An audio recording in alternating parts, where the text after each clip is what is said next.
Bismillahirrahmanirrahim. Assalamualaikum warahmatullahi wabarakatuh.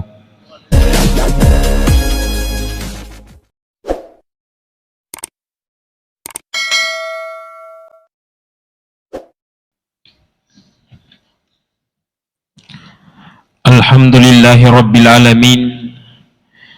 Nahmaduhu wa nasta'inuhu wa nastaghfiruh. Wa natubu ilaihi wa na'udzu billahi min syururi anfusina wa sayyiati a'malina.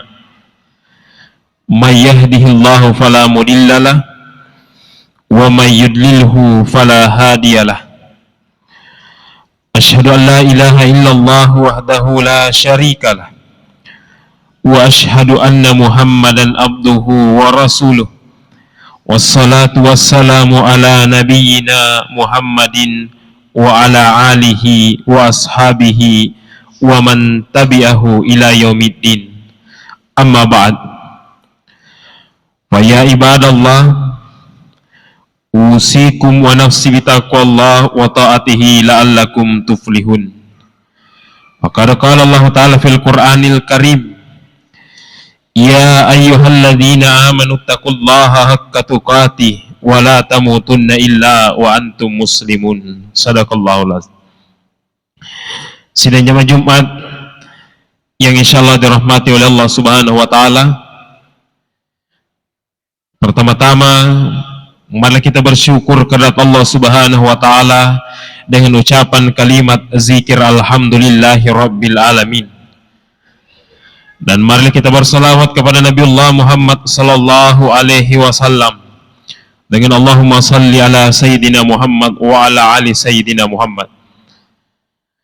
Dan dalam kesempatan yang mubarakah ini kembali kita memperbaiki, meningkatkan keimanan dan ketakwaan kita kepada Allah Subhanahu wa taala dengan memaksimalkan segala kemampuan yang kita miliki untuk senantiasa menjalankan ibadah-ibadah yang diperintahkan oleh Allah dan menjauhi segala yang dilarang atau dibenci oleh Allah Subhanahu wa taala. Jemaah Jumat rahimakumullah, dalam kesempatan yang mubarakah ini yang akan saya jadikan sebagai tema khutbah, yakni dalam Quran surah As-Sajdah ayat 12, Allah Subhanahu wa taala berfirman, walau tara idzil mujrimuna nakisu ru'usihim inda rabbihim rabbana absarna wa sami'na farji'na na'mala salihan inna muqinun. Kata Allah, dan alangkah ngerinya jika sekiranya kamu melihat orang-orang yang berdosa itu menundukkan kepalanya di hadapan Allah Subhanahu wa taala, lalu kemudian ia berkata, ya Tuhan kami telah melihat dan mendengar, maka kembalikanlah kami ke dunia, niscaya kami akan mengerjakan kebaikan dengan sungguh-sungguh dan kami adalah termasuk golongan orang-orang yang beriman. Kemudian di ayat yang lain pada Quran surah Ibrahim ayat 44, Allah Subhanahu wa taala berfirman, Rabbana akhirna ila ajalin qaribin nujib da'wataka wa nattabi'ir rusulah. Apa artinya? Artinya, ya Tuhan kami, berilah kami kesempatan untuk kembali di dunia walaupun sebentar, niscaya kami akan mematuhi seruan Engkau dan akan mengikuti rasul-rasul-Mu. Jemaah Jumat yang dirahmati oleh Allah Subhanahu wa taala, dari kedua ayat ini itu memiliki kesamaan. Apa kesamaannya? Kesamaannya adalah sama-sama menggambarkan bagaimana penyesalan orang-orang yang durhaka kepada Allah Subhanahu wa taala, bagaimana penyesalannya nanti di hari kemudian. Pada Quran surah As-Sajdah tadi digambarkan bahwa akan ada nanti yang meminta, ya Allah, kembalikanlah kami, farji'na, kami telah melihat, kami telah mendengar, farji'na falisuna nasukwang, saya akan melakukan amal saleh dan akan termasuk golongan orang-orang yang beriman. Begitu pula di surah Ibrahim ayat 44 itu juga menggambarkan bahwa akan ada nanti golongan manusia yang meminta untuk dikembalikan walaupun hanya sekejap saja, dikembalikan meskipun sebentar saja. Kenapa mau dikembalikan? Ia mengatakan, saya akan mematuhi perintahmu ya Allah dan mengikuti apa yang diajarkan oleh Rasul-Rasul. Jadi itu menggambarkan penyesalan manusia nanti di hari kemudian. Jamaah yang dirahmati oleh Allah Subhanahu wa taala, yang namanya penyesalan di hari kemudian, tidak ada manusia yang tidak menyesal. Jangankan melakukan kebaikan, jangankan melakukan keburukan, kebaikan saja yang kita lakukan di dunia akan ada penyesalannya nanti di hari kemudian. Apa penyesalannya ketika kita gemar melakukan kebaikan? Penyesalannya adalah kenapa kita tidak melakukan lebih banyak lagi. Jadi jangankan keburukan, kebaikan pun yang kita lakukan sekarang ini, amal soleh pun yang kita kerjakan sekarang ini, akan ada penyesalannya nanti di hari kemudian. Di dalam satu riwayat, ada salah seorang sahabat Rasulullah Sallallahu Alaihi Wasallam yang bernama Sauban. Sauban ini adalah salah satu sahabat Rasulullah yang mana ia hampir setiap waktu sholatnya ikut berjamaah dengan Rasulullah. Jadi setiap waktu sholat dia ikut berjamaah. Tapi pernah pada suatu ketika waktu sholat Sauban tidak datang. Maka Rasulullah mengatakan, tunggu dulu sebentar, siapa tahu dia hanya terlambat. Jadi Rasulullah itu sebelum memimpin salat, dia tunggu dulu. Kalau ada jamaah yang rutin hadir biasanya, lalu kemudian tidak hadir, ditunggu dulu dalam batas waktu yang memungkinkan. Waktu itu Sauban tidak hadir, Rasulullah mengatakan, tunggu dulu, jangan dulu kita mulai salatnya, siapa tahu dia hanya terlambat saja. Tapi Sauban tidak datang, akhirnya dimulailah salat itu tanpa kehadirannya. Kemudian setelah selesai melaksanakan salat, Rasulullah mengatakan kepada sahabat yang lain, bagaimana kalau kita mencari di mana rumahnya Sauban, lalu kita tanyakan kenapa ia tidak datang berjamaah hari ini. Rasulullah kemudian berangkat bersama dengan sahabat yang lain mencari rumah Sauban. Ternyata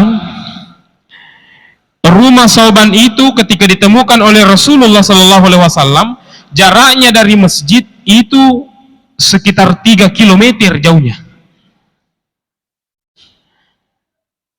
Jadi 3 km jauh rumahnya dari masjid, tapi tidak pernah alfa berjamaah kecuali di hari itu. Kemudian sesampainya Rasulullah di rumah Sauban, Sauban sudah tidak ada, yang ada itu hanya istrinya. Apa jawaban istrinya? Ia mengatakan, ya Rasulullah, sahabatmu Sauban itu telah meninggal dunia, itulah sebabnya ia tidak datang berjamaah. Rasulullah kembali bertanya, wahai istrinya Sauban, saya ingin bertanya, bagaimana keadaannya Sauban ketika menjelang zakaratul mautnya? Wattuna nasa melok mate, wattuna melok masaranya wana, wattuna di Pamadang, bagaimana keadaannya? Apa jawaban istri Sauban? Ya Rasulullah, keadaannya baik-baik saja. Akan tetapi ada perkataan yang selalu ia ucapkan, bahkan diucapkan berulang kali, yang tidak ada yang tahu apa artinya, apa maksudnya itu perkataan Sauban.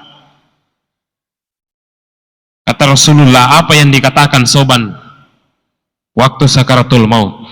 Istrinya menjelaskan, ada 3 perkataan yang selalu diulang-ulangi Sauban ketika dia sakaratul maut.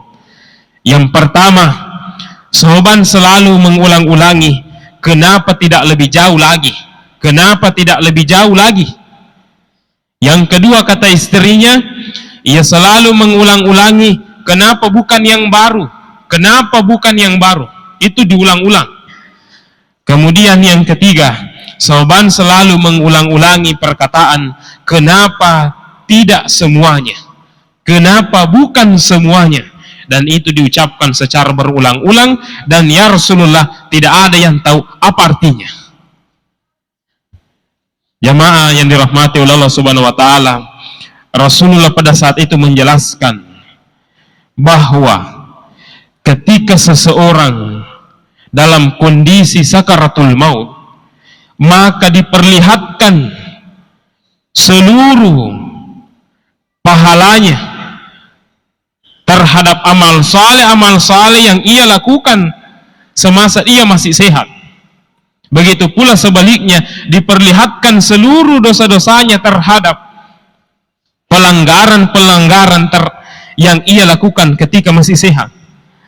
Kenapa Sauban mengatakan seperti itu? Kenapa tidak lebih jauh lagi? Kata Rasulullah, pada saat Sauban sakaratul maut diperlihatkan betapa dahsyatnya pahala yang didapatkan ketika ia meninggalkan rumahnya menuju ke masjid untuk berjamaah yang jauhnya 3 km. Sauban melihat luar biasa pahalanya sehingga ia mengatakan, kenapa tidak lebih jauh lagi? Kenapa hanya 3 km saja jauhnya?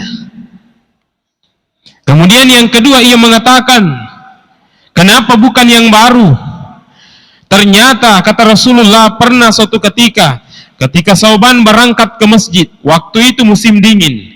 Jadi ia mengenakan pakaian 2 lapis. Pakaian yang berada di lapisan dalam itu pakaian baru, dan di lapisan luar itu pakaian yang lama. Dalam perjalanan ia menemukan ada seseorang yang kedinginan karena tipis pakaiannya. Akhirnya Sauban membuka pakaian yang ia kenakan yang berada di lapisan luar, yang pakaian lamanya itu diberikan kepada orang itu supaya tidak kedinginan. Ternyata apa yang dilakukan itu ketika sakaratul maut, ia melihat besar sekali pahalanya, dahsyat sekali pahalanya, meskipun yang ia berikan adalah pakaian lama. Sehingga Sauban mengatakan, kenapa bukan yang baru yang saya berikan? Kenapa yang lama yang saya berikan? Kemudian yang ketiga perkataan Sauban, kenapa bukan semuanya? Kata Rasulullah, sahabatku ini memiliki kegemaran. Ia gemar bersedekah. Setiap hari ia mengeluarkan sedekahnya, meskipun tidak banyak, tapi ia istiqamah melakukannya. Ia rutin melakukannya. Sehingga ketika ia sakaratul maut, diperlihatkan betapa besarnya, betapa dahsyatnya pahala sedekahnya itu yang ia lakukan secara rutin, secara istiqamah. Dilihat luar biasa pahalanya, sehingga ia mengatakan, kenapa tidak semuanya saya berikan?